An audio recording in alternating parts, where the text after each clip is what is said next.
el primer caso en nuestro país. La ministra de Salud está con nosotros, Elizabeth Inostroza. Vamos a hablar de, cómo nos hemos preparado, en qué podríamos, mejorar seguramente nuestras alarmas y nuestra atención al avance de esta enfermedad, que tiene muchos ángulos por donde abordarla. Más allá del tema de salud pública, también está el impacto económico que puede tener. Es decir, hay contenedores que esperan poder partir de algunos puertos inmovilizados. Se está discutiendo a nivel internacional, incluso convenios entre países para poder manejar el tema de las importaciones, exportaciones. El miedo es el peor enemigo de la economía y por lo tanto ese va a ser un lado que abordaremos también, pero en principio nos toca definitivamente hablar de cómo ha recibido el Estado esta información y qué es lo que se va a hacer en los próximos días. Bienvenida, gracias por acompañarnos esta noche. Gracias, Mabel, por la invitación. El caso ha sido identificado, entiendo que se trata de un joven de 20 y tantos años que era trabajador de una aerolínea. ¿Cuál ha sido el proceso y qué información podríamos compartir adicional a la que ya se conoce respecto a este primer individuo que apareció como Tenemos el primer portador? caso confirmado y como quiero reiterar, venimos preparándonos como país desde el 29 de enero, porque trabajamos bajo los lineamientos de la Organización Mundial de la Salud. Y cuando se lanza la alerta epidemiológica mundial, el Perú lanza un plan nacional de respuesta ante la infección por coronavirus. En ese plan nacional se viene involucrando una serie de actividades que se van a ir dando para fortalecer la prevención, el control de una potencial epidemia y también se van a fortalecer los sistemas de atención en esta etapa inicial, cuando todavía no había entrado a América. Luego empieza a entrar por Europa y hace una semana aproximadamente la Organización Mundial de la Salud dice que ya hay riesgo de una pandemia mundial. Y con eso ya aumenta el cerco de vigilancia epidemiológica, reforzamos la vigilancia epidemiológica. ¿Qué quiere decir? Que empezamos a alertar todos los riesgos que nos podrían ocurrir como país si que hubiera un caso detectado. Hemos venido trabajando y reuniéndonos con todos los sectores, no solamente de gobierno, también con las organizaciones públicas y privadas, por ejemplo, con exportadores, con ADEX, con la Cámara de Comercio, con la parte de la academia, que es muy importante tener el apoyo y sobre todo dar la información, que eso es lo que va a ayudar al país en la prevención y a mitigar los riesgos que podrían haber asociados a una probable epidemia. Leía a un especialista conocido señalar que era inevitable que el coronavirus llegara a nuestro país. ¿Ustedes lo percibían de la misma manera? Así es, tal cual lo anunciamos, venimos preparándonos. Cuando habían casos en Europa, pues eso era una preparación nada más. Y cuando ya empezó a ingresar a América, ya sabíamos, tal es así, que el día domingo hemos desplegado una oferta móvil, un hospital móvil en el Hospital Jorge Chávez, en coordinación con LAP, donde hay médicos y hay pruebas diagnósticas, para que los viajeros que tengan sospecha de estar infectados puedan acudir, ser evaluados por un médico y de cumplir los criterios, se les tome la muestra y después de 6 horas se pueda saber si están o no están infectados con coronavirus. Esto para evitar que se sobresaturen los hospitales y todos lleguen o salgan del aeropuerto y estén deambulando y contaminando a otros. ¿Se puede hacer una predicción de cuántos casos podría detectarse en los próximos días? ¿Cuántos otros casos podrían aparecer, digamos, incluso dentro de lo que estamos ya considerando una pandemia? Todavía no es una pandemia mundial. Todavía la Organización Mundial no la ha calificado habla de como una tal, pandemia. Pero está demorando mucho el tema de la vacuna y del remedio, entiendo. Claro. Más que la vacuna, ahorita es la prevención con lo que tenemos. Recordemos cómo empieza esto. Este es un virus que empieza en China, una nueva variedad del coronavirus. Y esta variedad inicialmente empieza en la ciudad de Wuhan. Tal es ahí que el alcalde aísla la ciudad para evitar la diseminación de la infección a otras regiones. Sin embargo, vemos que China es un país que tiene que ver una actividad comercial fuerte. Y salen ciudadanos, inclusive llegan acá a Lima. Los primeros casos que nosotros tuvimos en sospecha fueron 3 ciudadanos de Wuhan que habían ingresado al país y una traductora peruana. A ellos se les empieza a hacer las pruebas y ellos estuvieron inicialmente en el Hospital 2 de Mayo en un área de aislamiento hasta tener la confirmación de la prueba, que como ustedes sabrán, demoró inicialmente 5 días. ¿Por qué? Porque como esta es una nueva variedad del coronavirus, los primers llegaban desde Washington. Entonces demoraban pues 4 o 5 días las pruebas. Ahora los tenemos en 6 horas. Después demora 6 horas saber si una persona está infectada o no con coronavirus COVID-19. Es una prueba de sangre. Es una prueba, es un hisopado que se hace de las fosas nasales y de la región faríngea. Porque Entiendo. ahí en las secreciones se encuentra el virus. Entiendo. Y luego se hace una prueba de biología molecular y que la está haciendo en el Perú el Instituto Nacional de Salud. Eso es importante también dar a conocer que ya en las reuniones que hemos tenido con todos los otros sistemas de salud, como es Salud, Sanidades de las Fuerzas Armadas, de la Policía Nacional y los representantes de las clínicas privadas, se ha quedado por consenso en tener una sola vocería que la va a dar el Ministerio de Salud. En segundo lugar, un solo lugar para la toma de muestras como país, porque esta es una prueba compleja. ¿Un solo lugar para la toma de muestras? Para el procesamiento. Para el procesamiento. Porque para procesamiento. La toma de muestras es la puedes descentralizada. hacer en el aeropuerto. Ahí también estamos tomando muestras en el domicilio de los pacientes, como en este caso este joven ha sido en su domicilio o en cualquier parte del país. Este caso, por ejemplo, ¿se detectó cómo? Es decir, ¿se comunicó el chico con alguna entidad de salud para decir tengo unos síntomas sospechosos? Él había regresado, estando de vacaciones, en varias ciudades de Europa. Había visitado España, había estado en Italia, República Checa, y había ingresado al país el día 26 de febrero. Pero había empezado con cuadro gripal y días después, el día 4, decide acudir a un establecimiento de salud particular donde manifiesta los síntomas, y es el establecimiento de salud que se comunica con la DIRESA, con la Dirección Regional de Salud Lima Sur, y ellos mandan personal, al domicilio del paciente. Le toman la muestra y esperan el procesamiento, y es que así el día de hoy, en horas de la madrugada, sale la positividad para el caso. Eso quiere decir que si una persona presenta síntomas y la reacción inmediata es ir a una clínica cercana donde se atiende, o ir a una posta médica o al hospital que tiene más próximo, no va a poder saber si tiene coronavirus.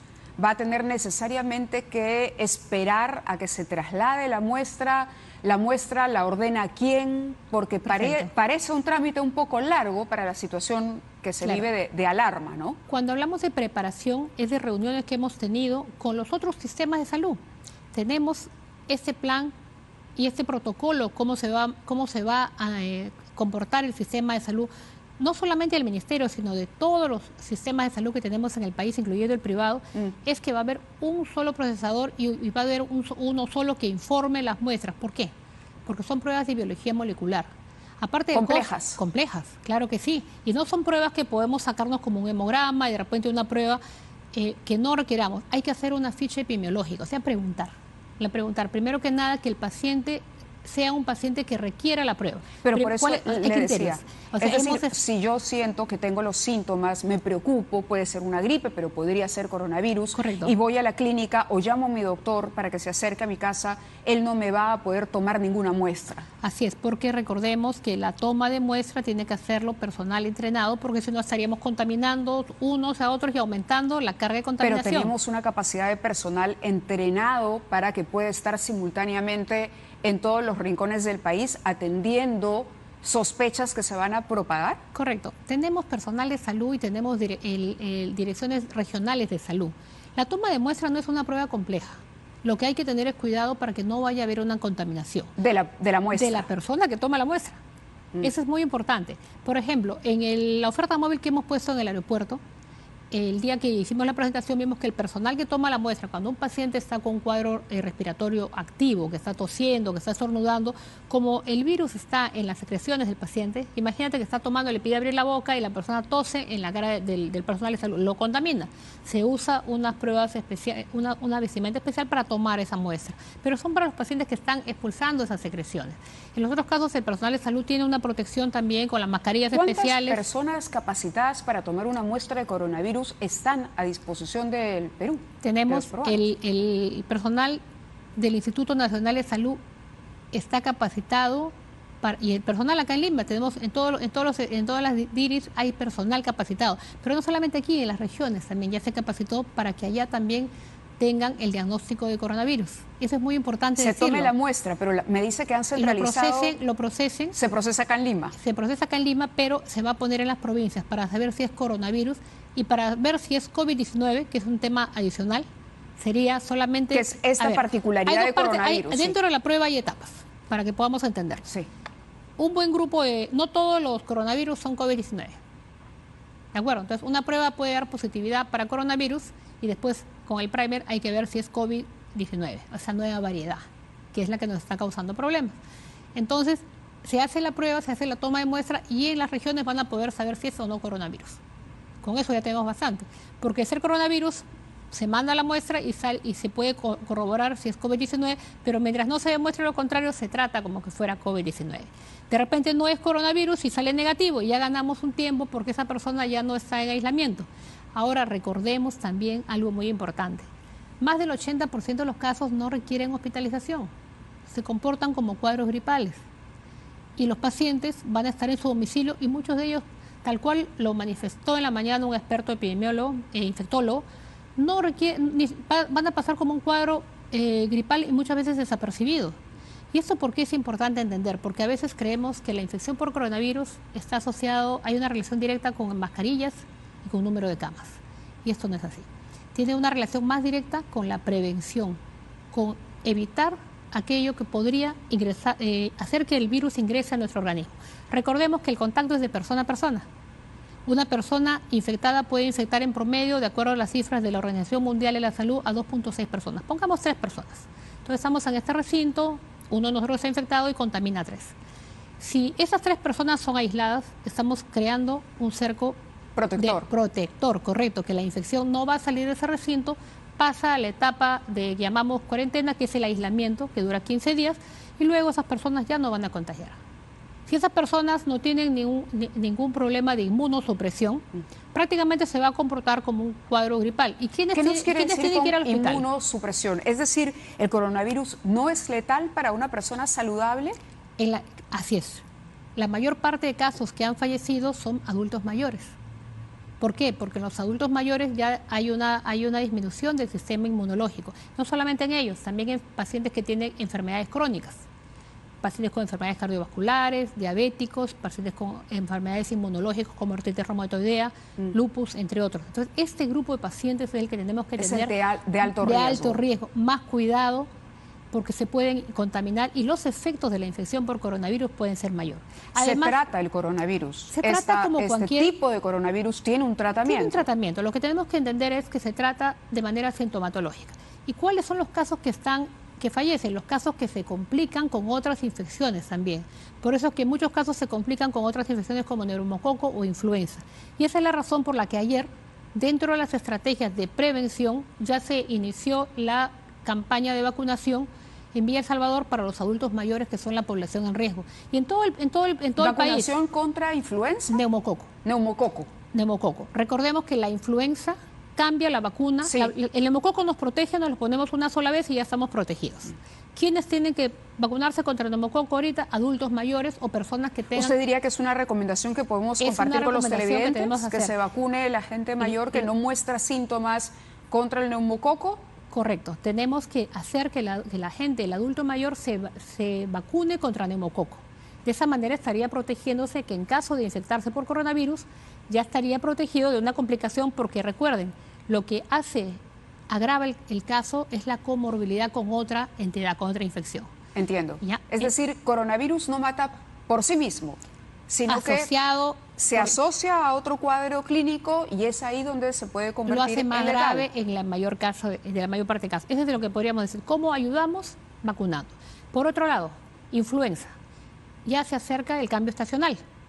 Época de frío en nuestro país. El cambio estacional, pero además estamos a puertas del inicio de clases. Sí, pero para terminar el tema de las vacunas, Mávila, si me permite, quiero recordar esto. Nosotros todos los años nos vacunamos contra la influenza.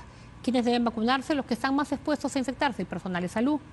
Y todos nos vacunamos, y este año la Organización Mundial, nosotros como país adquirimos para todo el país las vacunas para influenza. ¿Estamos abastecidos de vacunas? Estamos abastecidos, el lote debe ingresar en abril, pero lo estamos adelantando para que ingrese. Nos han ofrecido que va a entrar en la última semana de marzo. ¿No habrá escasez de vacunas? No, se compra para todo el país, pero quiero decir algo más. ¿Por qué no está ahorita el lote acá? Porque ese lote varía la cepa de un año a otro. Es decir, que en la variedad que tuvimos de influenza para el 2019 ya no nos va a servir para este año. Entonces, por eso es que estamos esperando el lote del 2020. Y está coordinado todo esto a través de la Organización Panamericana de la Salud. Y esto es importante porque eso nos va a ayudar también en el control. El vicedecano nacional del Colegio Médico del Perú, el señor Ciro Maguiña, ha señalado que si hay pocos casos, esto es manejable, pero que si se empieza a registrar cientos o incluso miles, no estaríamos en condiciones ni preparados. Los hospitales están en pésimas condiciones, eso no es un secreto. El tema de la salud y de la logística, de la infraestructura de los hospitales es un problema que arrastramos, no se lo atribuyo a la gestión, es un problema histórico, ¿no? Y que esto finalmente no permitiría que se aguante una invasión de coronavirus. Ha sido su comentario, porque me imagino que entiende usted también la realidad del sector que le toca administrar, ¿no? Hay pacientes en los pasillos haciendo cola, atenciones que se demoran 3 o 4 meses para conseguir una cita. Entonces, sufrimos los peruanos de un sistema de salud pobre en condiciones normales. Con una amenaza como esta, la gente entra en pánico. Casualmente, ahí viene lo importante de entender el problema. Esta infección, vuelvo a manifestar, más del 80% no va a requerir hospital. Más del 80%. No requiere, 81%. Y hay capacidad suficiente, respondiendo, claro, a la inquietud del doctor Maguiña, hay capacidad para entender. Supongamos que la cifra llegase a 100 o a 1000, el 20% requeriría ser hospitalizado.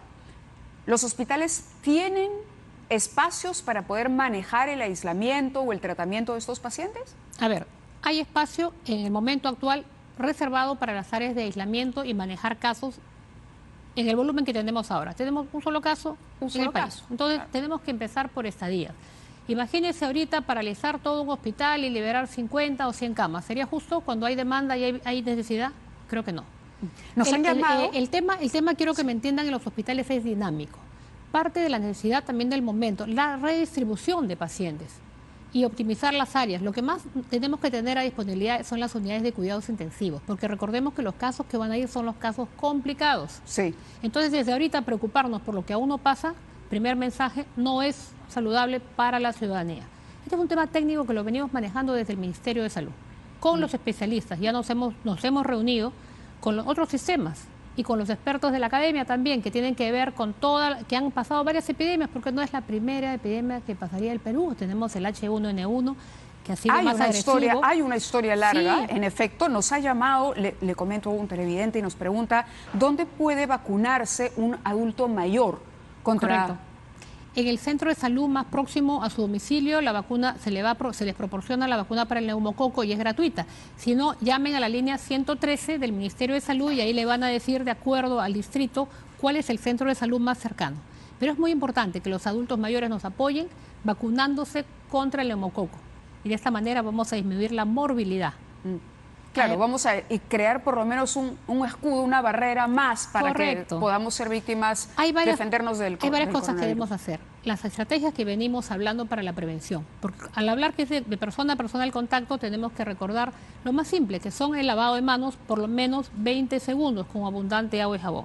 Después, cubrirnos el rostro cada vez que estornudamos, porque como ustedes saben, en las secreciones viaja el virus. Y estaríamos contaminando a otro. ¿Qué le dice, ministra? Tengo que volver a insistir en este tema.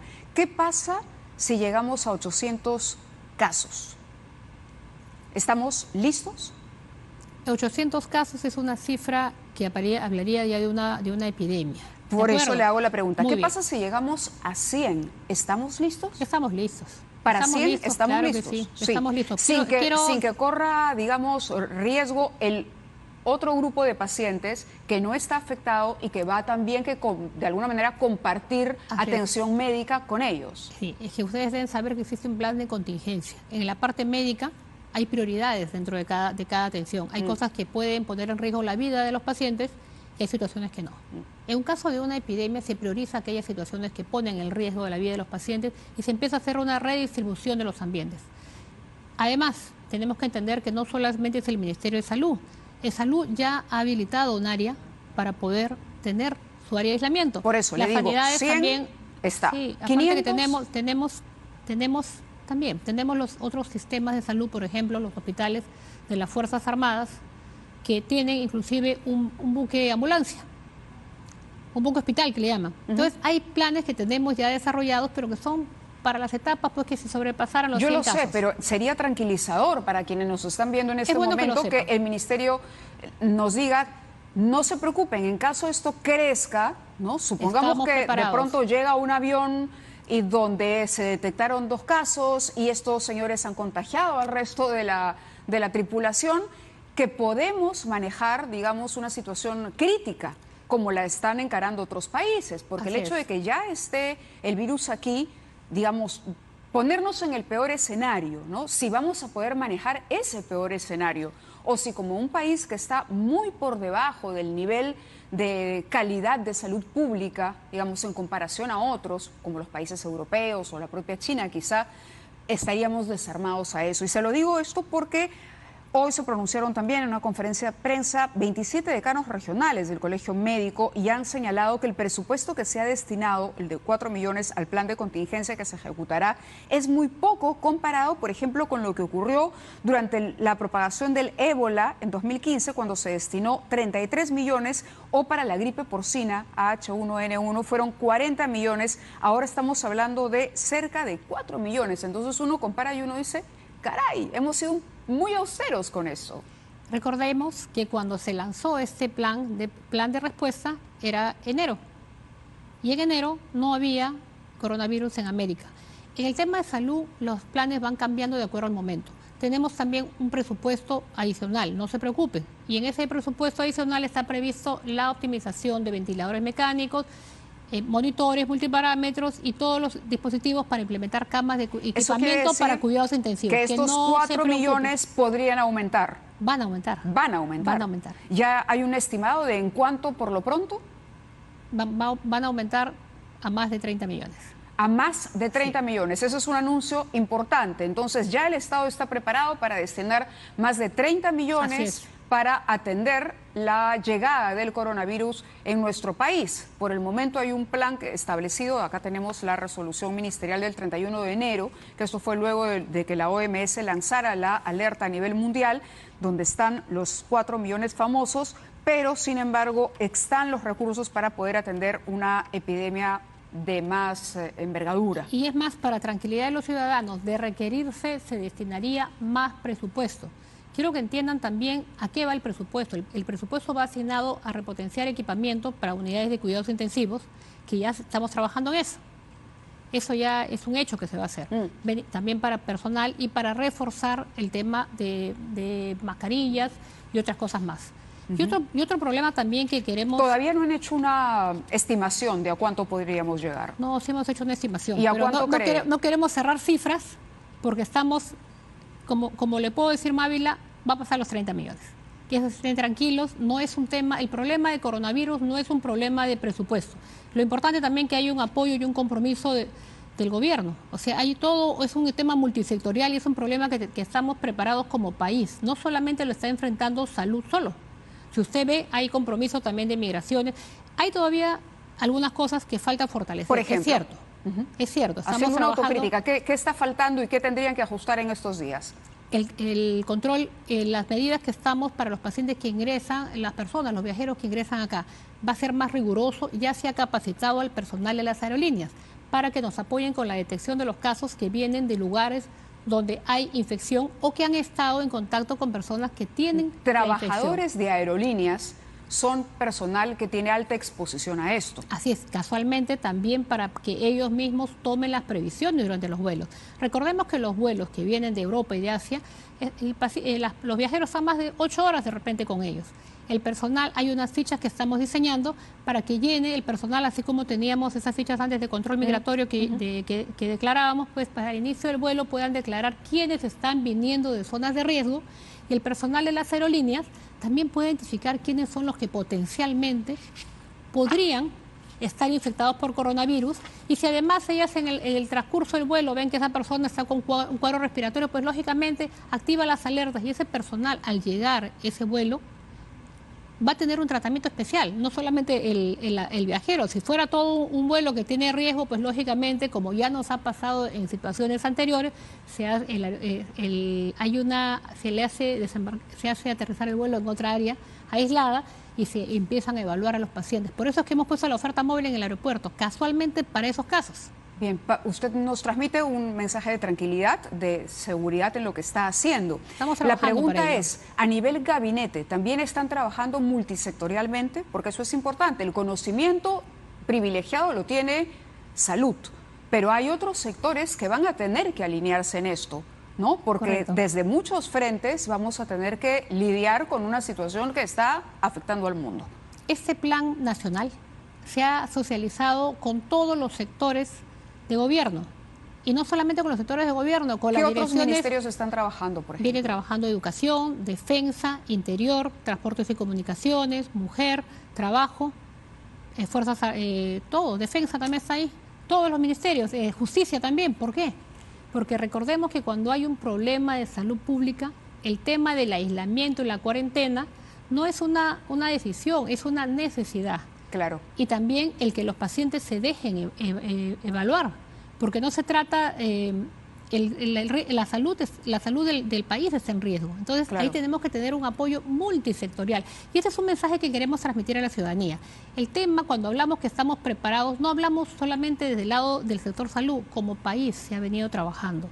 Estas estrategias de prevención, en la cual lidera el sector salud, no solamente son intersectorial con los demás ministerios, sino es también con los privados, con los otros sistemas de salud, con los gobiernos locales. Hay varios alcaldes que ya han hecho sus campañas de difusión de las estrategias de prevención de coronavirus. Se está En estos trabajando días, con los gobiernos locales y regionales también. Alcaldes de Miraflores, de San Isidro. Pero en el interior también. El INSE también ha hecho. En las regiones también se está dando de esta manera. Los gobernadores son los que asumen el liderazgo en cada una de sus regiones y tienen directores regionales La de salud salud. está descentralizada. Claro. ¿Se va a destinar mayores recursos para Se va a las destinar regiones? dentro ¿Para de el uso este estricto de este tema? dentro de este plan nacional se va a destinar mayores recursos y se está justo evaluando en este momento cómo va a ser la adquisición, por ejemplo, de insumos que requiriéramos. Para el momento tenemos, eso es la que tranquilidad para los ciudadanos tenemos para poder combatir esta epidemia. Esta probable epidemia, porque todavía tenemos un caso. Yo lo sé, pero claro, a nivel mundial ya se habla de una epidemia y ya hay consecuencias. Ya se habla ¿no? a nivel mundial y tenemos que tener la tranquilidad y ser responsables en la dimensión de lo que estamos enfrentando. El escenario va cambiando y estamos preocupándonos de muchas probabilidades. Además del problema del coronavirus que tenemos hoy día, el primer caso confirmado, tenemos en el país otro problema como el dengue, que también ha recibido mucho. Y además estamos conviviendo con ambos peligros. Con ambos peligros. Pero el dengue, quiero recordarles, es un problema que ha aumentado, es un problema no solamente del Perú, sino de la región de América y de los países que tienen clima tropical. ¿Cuál ha sido el problema del dengue de este año? Que ha habido un aumento inclusive de 5 veces el número de casos que teníamos para el año. ¿Y esto se explica porque por falta de atención o de prevención? Esto se ha dado no solamente en el Perú, en los países de la región. En todos los países de la región ha habido incremento del número de casos. Tenemos que ver mucho con el cambio climático y también porque de alguna manera bajan las estrategias de control vectorial y vigilancia epidemiológica. ¿Qué está haciendo el Estado? Hay un enfoque multisectorial con el dengue también, y es importante entenderlo. Ahorita está disminuyendo los casos, si bien es cierto ya tenemos 20 muertes registradas hasta el día de hoy, la disminución de los casos... ¿Está en control la situación del dengue? Está en control. En Madre de Dios hemos tenido un descenso de 500 a 100 casos. Y eso es gracias a las acciones que se ha dado de control vectorial, que tiene que ver con la fumigación, que tiene que ver también con la atención oportuna de los pacientes, porque las muertes por dengue pueden y deben evitarse.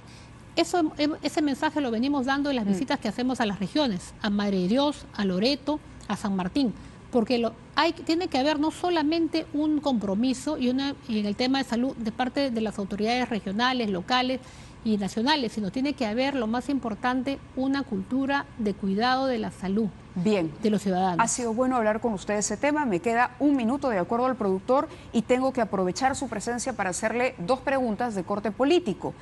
Vicente Ceballos, el presidente del Consejo de Ministros, ha dicho que no habrá cambio de ministros y que se solicitará el voto de confianza. ¿Cree usted que el gabinete obtendrá ese voto de confianza? confiamos en que obtendrá el gabinete ese voto de confianza. A pesar de que se ha hecho críticas y que ya algunas futuras bancadas han adelantado que se requiere un cambio y que si no se están jugando el todo o nada. Hay críticas, pero también hay muchas acciones y mucho trabajo que se viene desplegando en los diversos sectores. Entonces, cuando hay avances, tiene que haber críticas. Han llamado al 103, dicen que nadie contesta, al 103, el teléfono que usted dio para la vacuna, porque esa es una información importante. La ministra nos comentaba al inicio de esta entrevista que una manera de crear, un escudo protector, una suerte de malla, es vacunarse, sobre todo la gente mayor, vacunarse contra el neumococo. Para vacunarse contra el neumococo simplemente hay que ir al centro de salud más cercano, esto es gratuito. Ahora, se imaginará que después del anuncio que ha hecho, tenemos muchísima gente que la ha escuchado y que está corriendo a sacar su cita y viendo esto. Reiteramos, el número es ese, es el único que hay. Es el 113 y les voy a pedir a los ciudadanos que vuelvan a insistir, por favor. Ese número funciona a las 24 horas. Insistan porque, tal cual lo ha dicho usted, Mávila, varios están insistiendo y no solamente ese número es de informaciones, también estamos en un piloto para desplegar citas telefónicas. Entonces, se está saturando la línea. No digamos que está saturando, pero hoy día se está implementando más personal adicional, y eso se los digo para que no pierdan y puedan insistir, porque tenemos las vacunas a disposición de los ciudadanos. Muy bien, en cualquier caso, fíjese cuál es el centro de salud más cercano, sin necesidad de la llamada también se puede asistir, ¿no es cierto? Se pueden acercar. Las vacunas son gratuitas. Las vacunas son gratuitas en cualquier centro de salud. En cualquier establecimiento de salud son gratuitas. Muy bien, entonces esa es una recomendación fundamental. La ministra de Salud ha compartido con nosotros, dice que el presupuesto podría crecer, superar incluso los 30 millones de soles, es decir, no se ha quedado en estos 4 millones del plan inicial, y hay que transmitir un mensaje de tranquilidad, pero sobre todo de prevención al país, de estar muy atentos, muy informados y tomar en cuenta todas las recomendaciones, incluso la mínima, que es esta de lavarse las manos y en fin, todo lo que se viene difundiendo sobre este tema. Ministra, gracias por haber estado con nosotros. La vamos a estar molestando, interrumpiendo en este trabajo para monitorear la situación del coronavirus en Perú y por supuesto también el tema del dengue. Muchas gracias, Mávila, por esta oportunidad y siempre recordar a los ciudadanos en mantener la calma en estas situaciones y que el Perú se encuentra preparado para afrontar esta infección por coronavirus. De acuerdo, es el mensaje del Ministerio de Salud. Nosotros hacemos una pausa y vamos a regresar para conversar sobre el otro impacto, el impacto económico. Vamos a hablar con Claudia Cornejo, ex viceministra de Turismo, sobre este tema. Gracias.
impacto. ¿De cuánto? Está entre el 5 y 7% de disminución en las reservas.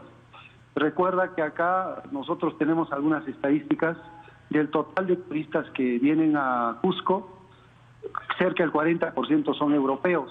De acuerdo, claro, por eso Son, le hacía la pregunta. Fíjate, hasta la FEM internacional, la ITB de Berlín ha sido suspendida, que es allí donde se manejan, digamos, los paquetes más importantes de turismo en el mundo.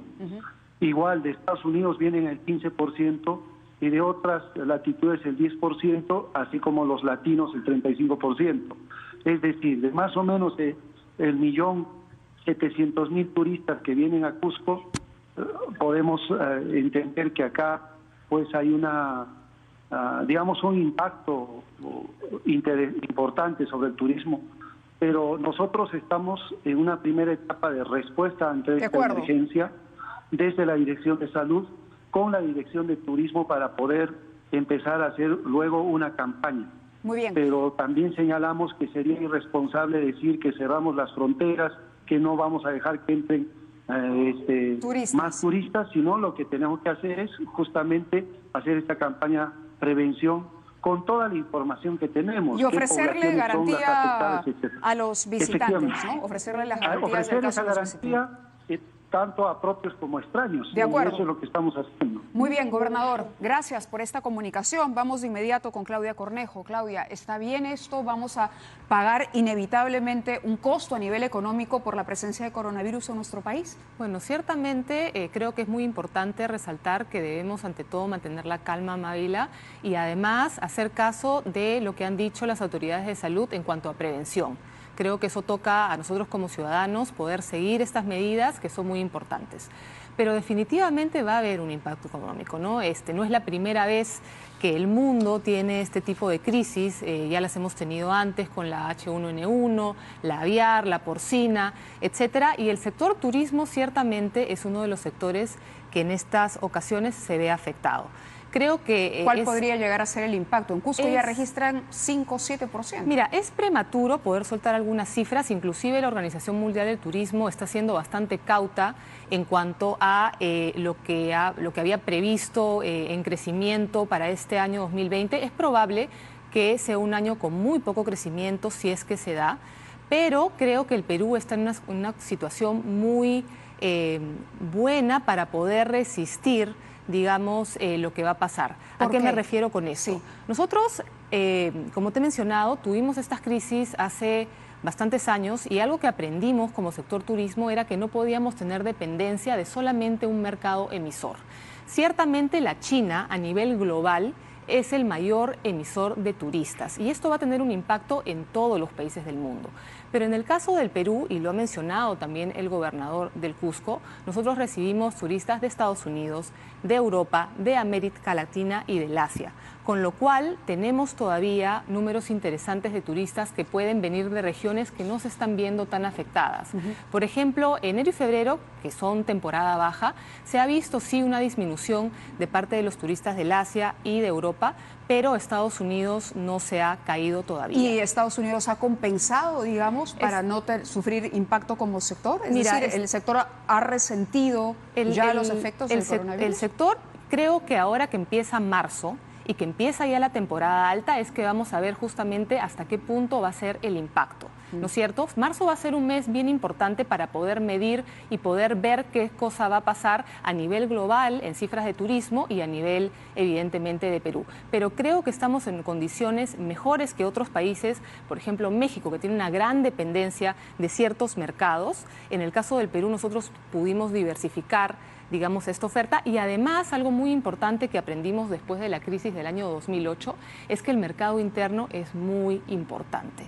Entonces el sector turismo nacional también es algo que nosotros tenemos que poder cuidar y alentar que evidentemente tomando las previsiones del caso la gente pueda continuar viajando a destinos que sean destinos que no tengan focos, digamos, ¿no? Eso es en cuanto a turismo. ¿Qué pasa con el comercio exterior? Mira, en el caso de comercio también, digamos, se está tratando todavía con mucha cautela porque, una vez más, el factor China. China es para nosotros y para la mayoría de países del mundo un país muy importante, en el caso del Perú, en el caso de las materias primas, en el caso inclusive de toda la parte de la cadena logística Asia, se habla mucho de la cadena de suministros porque gran parte de los contenedores, etcétera, están en China y no están trabajando en completa capacidad, Eso. ¿no es cierto? Y cuando hablamos de cadena de suministros, hablamos que también ciertos insumos que vienen de la China al mundo tampoco, digamos, están saliendo con las facilidades del caso que se necesitaría. Claro, se afecta la cadena de producción y por otro lado tienes un público temeroso de salir a comprar o de moverse del lugar donde está. Efectivamente. Entonces,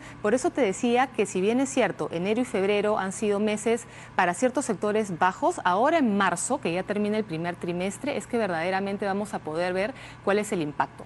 Se está trabajando ya con distintos escenarios a nivel empresarial.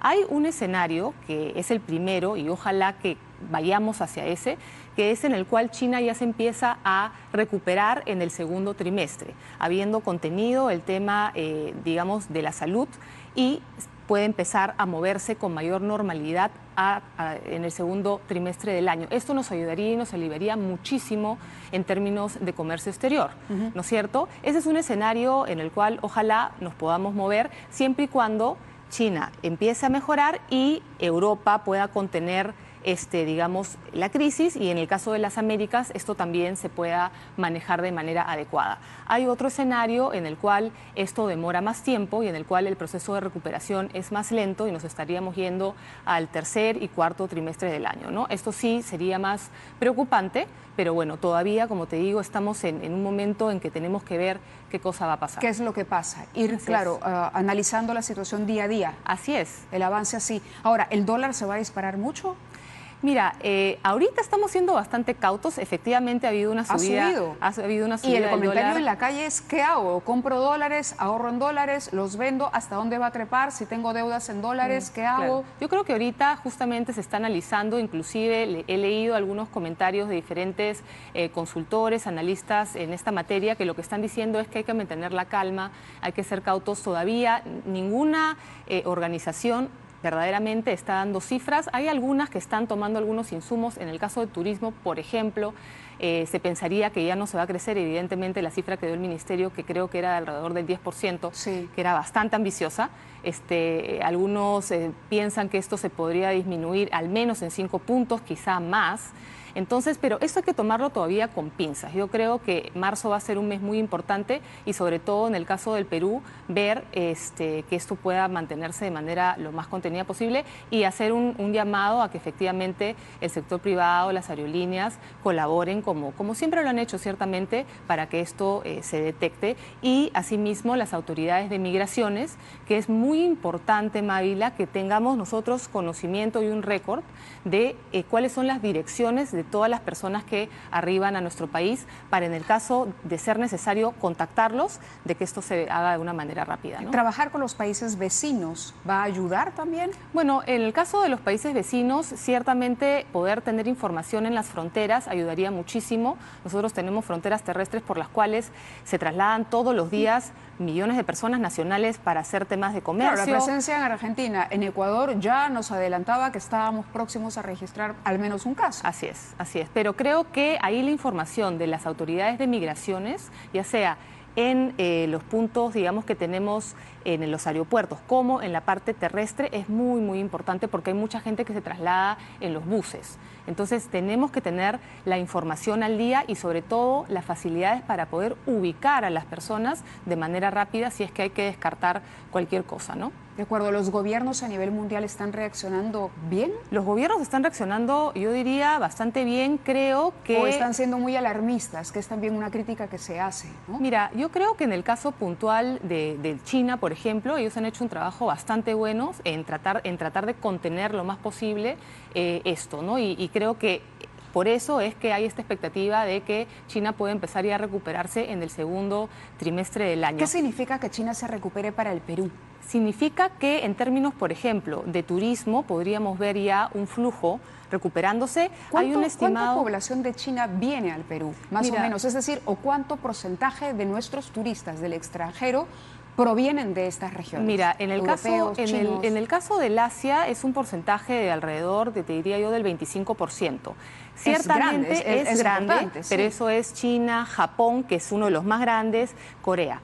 En el caso puntual de la China, yo creo que el impacto que se podría dar, al menos en los primeros 3 meses, había un estimado de que en términos económicos esto podría significar alrededor de unos 5 millones, ¿no? Entonces, que no se recibiría, digamos... ¿5 millones de dólares? De dólares, justamente, ¿no? Acordémonos que dejaría de recibir el sector. Efectivamente, por el tema de China en los primeros 3 meses. Y el destino principal es Cusco. El destino principal es Cusco, pero también en el caso de la China hay un interés por Paracas, hay un interés por Nazca, son personas que vienen mucho por el tema de la cultura. Ahora, si nos damos cuenta, el Perú recibe por términos de turismo alrededor de 4.000 millones de dólares al año.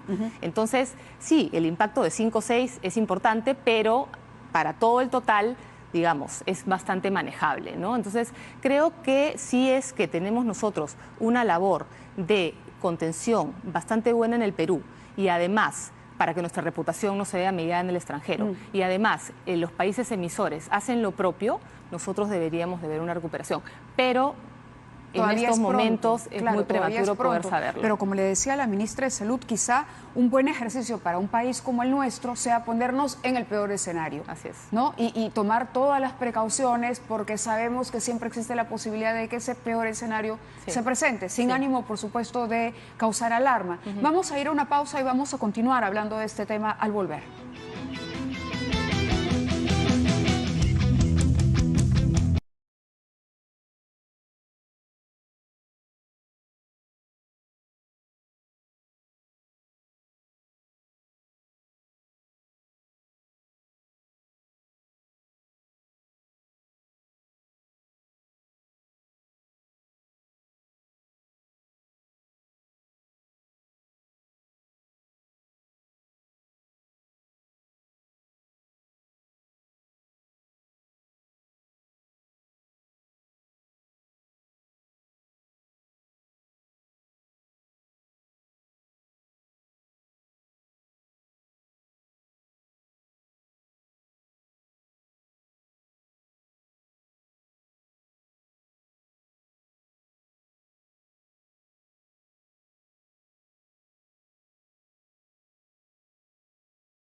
Muy bien, continuamos la entrevista. Es importante hablar con una persona que conoce de turismo, es un sector importante para el país. También está el tema del intercambio comercial. Está con nosotros Claudia Cornejo y veníamos hablando del impacto que esto podría tener en el turismo y de qué manera poder, aminorar ese impacto, contenerlo y en cualquier caso adelantarnos a las consecuencias que esto podría generar. Hablábamos de también los viajes que los peruanos realizan, ¿no? Sí. Se han cancelado eventos internacionales, hay mucha gente que viaja no solo por turismo, sino también por negocios, que acude, que organiza eventos. ¿El Perú puede garantizar, por ejemplo, la realización de eventos internacionales en este momento? Mira, en este momento yo creo que sí. Yo creo que en este momento nosotros estamos preparados, como tú bien has dicho, un paquete importante de personas vienen al Perú justamente por eventos, ¿no es cierto? Toda la parte corporativa. ¿Cuál es el porcentaje de, dentro de los extranjeros que nos visitan? Sí. Hay turistas, pero también hay gente que viene por otros motivos. Por negocios. Por negocios. Así es. ¿Cuál es el porcentaje de la Es gente alrededor del 30% la gente que viene por negocios. Pero también es importante. Es muy importante, ¿Sí? es muy importante y es un segmento que ha venido creciendo porque además ha habido un esfuerzo del sector en los últimos años justamente de poder crecer en el segmento corporativo de negocios. Mávila, el sector turismo es un sector que quizás algunas de las personas que nos están viendo usualmente lo asocian a hoteles, a las aerolíneas, pero es un sector mucho más amplio que eso, ¿no es cierto? Contempla también los restaurantes, contempla también centros comerciales, contempla además todos los trabajos que tienen que ver con transporte. Hay muchísimas familias que dependen de ese sector y es por eso que... ¿Podemos decir cuántos? Bueno, alrededor de 1.5 millones de empleos en el Perú están asociados al sector turismo. Y alrededor de uno de cada 10 empleos en el mundo está asociado al sector turismo. Es un sector verdaderamente importante y que además en el caso del Perú es 4% del PBI. 4% es 4% del PBI. Claro, y no estamos para... Entonces, es un sector importante y es por eso que insisto en que mantengamos la calma y que verdaderamente sigamos lo que dicen las autoridades de salud, como la Organización Mundial de la Salud, o lo que ha dicho el Ministerio también en cuanto a la prevención, que es lo que tenemos que hacer en estos momentos. Usted trabajó mucho en lo que fue el proyecto Marca Perú. Sí. Recuerdo muchísimo. Fue un proyecto realmente exitoso que logró colocar el nombre del Perú. En parte, el éxito que ha tenido la gastronomía, el hecho de que hoy mucha gente simplemente venga a comer o que no solo se interese por Machu Picchu, sino también por las líneas de Nazca, por Cuela, por la selva, lo que podemos ofrecer en otros puntos. Finalmente se debe a esta campaña. ¿Qué podríamos hacer desde el ministerio correspondiente en este momento para promover una campaña de pronto tranquilizadora? Si tuviésemos eso, ¿podría ser, digamos, algo valioso o útil? Es muy importante, por ejemplo, que el ministerio mantenga mucha relación con todo lo que son las embajadas de los países en el Perú, ¿no? Porque muchas veces los ciudadanos, antes de decidir... Claro, tienen una idea, ¿no?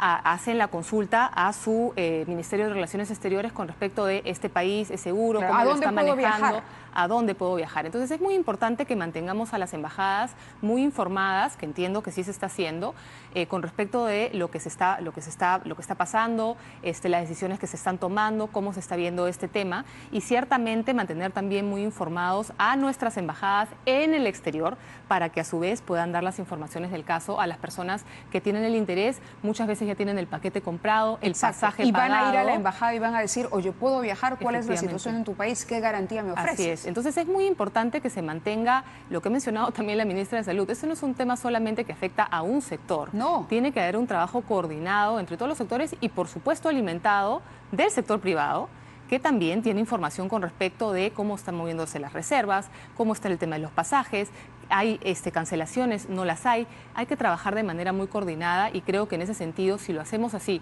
como se ha hecho en el pasado, podemos salir, digamos, bien y podemos tratar de hacer algo para que el sector continúe, si bien es cierto, creciendo un poquito menos este año, que al menos no se pierdan empleos, que al menos las personas puedan seguir viviendo. Hasta el momento no hay información de que eso haya ocurrido. Hasta el momento no, y yo he conversado con algunas personas, digamos, del sector privado que sí tienen empresas importantes, y lo que dicen es que lo que están cuidando mucho justamente es de ver en qué escenarios nos podemos mover porque no quisieran llegar a ese punto. Ahora, hay que entender también, Mávila, que el turismo es una actividad en la cual alrededor del 75 al 80% de las empresas son pymes. Entonces, razón mayor para justamente poder hacer un llamado y que este sector sea un sector que se vea como prioritario y que el Estado también lo considere para que pueda verse lo menos afectado posible. Los servicios que se ofrecen, por ejemplo, a los turistas, a los mochileros en el Cusco. Para los artesanos, las personas que tienen su taxi, etcétera, etcétera. Todos los servicios, los guías turísticos, es parte de la cadena. Claudia, le agradezco mucho su presencia en el programa. Ha sido muy útil, alentador y también tranquilizador, que es lo más importante en este momento. Muchas gracias, Mávila. Vamos a la pausa y regresamos en 2020.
Muy bien, y antes de terminar el programa, IDL Reporteros publicó el día de hoy estos tweets y un reportaje amplio que vamos a desarrollar la próxima semana aquí en 2020. Entre 2010 y 2016, Atala hizo 40 pagos a Alan García en efectivo y en montos de entre 20.000 y 50.000 dólares. Entregas de dinero que se hicieron en Palacio de Gobierno, en la Casa de García, en el Instituto de Gobierno y en la Casa de Playa Los Cocos. Dice, último fue el punto de transmisión, Atala, entre Odebrecht, su sector de operaciones estructuradas, y Alan García, montos equivalentes a lo que él había recibido de Odebrecht, 1.300.000 dólares a través de la banca privada de Andorra para que le fuera entregado a García. El doctor Pedro Cateriano está con nosotros brevemente para comentar la revelación que ha hecho IDL el día de hoy y que cerraría el círculo entre, digamos, o pesaría en términos de derecho, en términos penales,